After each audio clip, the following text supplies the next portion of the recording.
सुप्रभात बच्चों, आज हम आप लोगों को वाच्य पढ़ाएंगे। वाच्य किसे कहते हैं? वाच्य का शाब्दिक अर्थ होता है बोलने का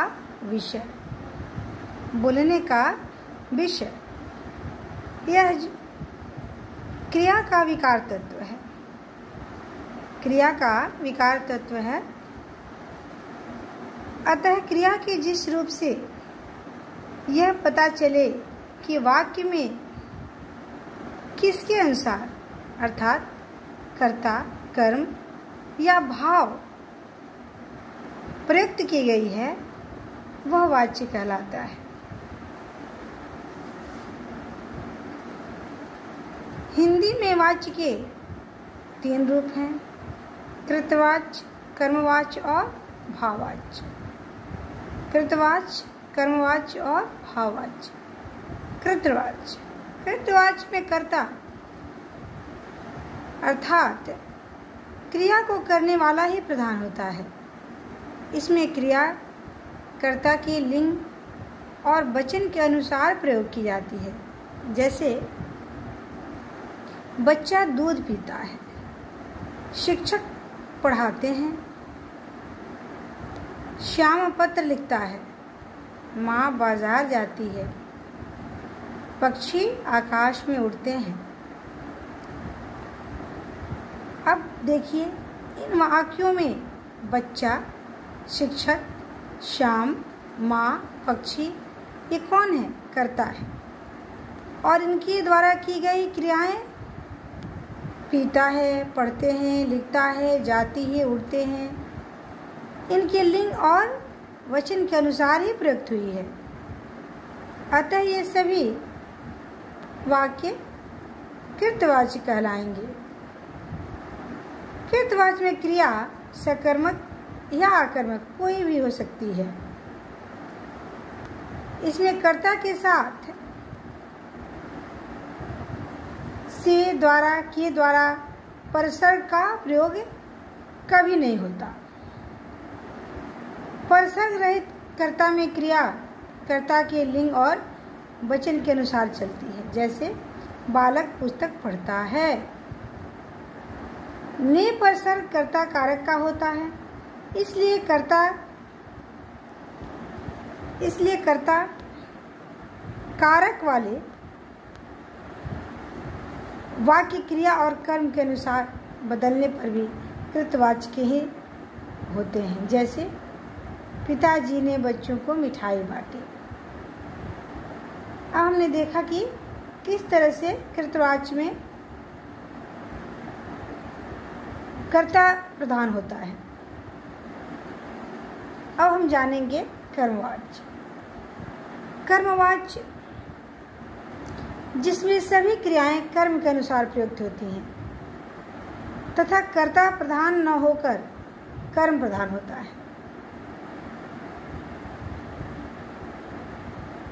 वाक्य में प्रयुक्त क्रिया कर्म के लिंग वचन के अनुसार परिवर्तित होती है। जैसे शिक्षक के द्वारा पाठ पढ़ाया जाता है, हलवाई के द्वारा जलेबी बनाई जाती है, राम के द्वारा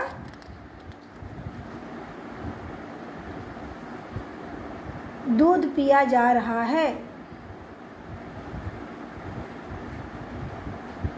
इस तरह से हम देख रहे हैं कि कर्मवाच्य केवल सकर्मक क्रिया से ही बनते हैं, क्योंकि इनमें कर्म प्रधान होता है। कर्मवाच्य में कर्ता का होना अनिवार्य नहीं है, परंतु सच तो यह है कि कर्ता के बिना क्रिया नहीं होती है या नहीं हो सकती है। इसलिए कर्ता कई बार अप्रत्यक्ष रूप में हो सकता है। जैसे जंगल काटे गए, नहरें खोदी गई, खाना खाया गया, गृह कार्य किया गया है। इन सभी वाक्य में जिस प्रकार क्रियाएं हुई हैं, वे सभी क्रियाएं किसी न किसी कर्ता के द्वारा अवश्य की गई हैं। अतः यहाँ कर्ता जो है अप्रत्यक्ष है। कर्मवाच्य में वाक्य नकारात्मक और सकारात्मक दोनों प्रकार के हो सकते हैं। जैसे मेरे द्वारा गृह कार्य किया गया, मुझसे गृह कार्य नहीं किया गया। कर्मवाच्य में कर्ता के महत्व को कम करने के लिए से द्वारा परसर्ग का प्रयोग किया जाता है। तो इस प्रकार हमने देखा कि कर्मवाच्य में कर्म प्रधान होता है। अब हम देखेंगे कि भाववाच्य किसे कहते हैं। भाववाच्य, इस वाच्य में कर्ता कर्म की अपेक्षा भाव प्रधान होता है। यहाँ क्रिया भाव के अनुसार परिवर्तित होती है। जैसे मुझसे चला नहीं जाता, गीता से पढ़ा नहीं जाता, राधा से उठा नहीं जाता।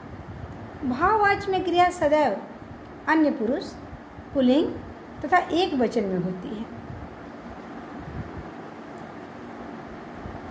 इस वाच्य का प्रयोग प्रायः असमर्थता प्रकट करने के लिए किया जाता है।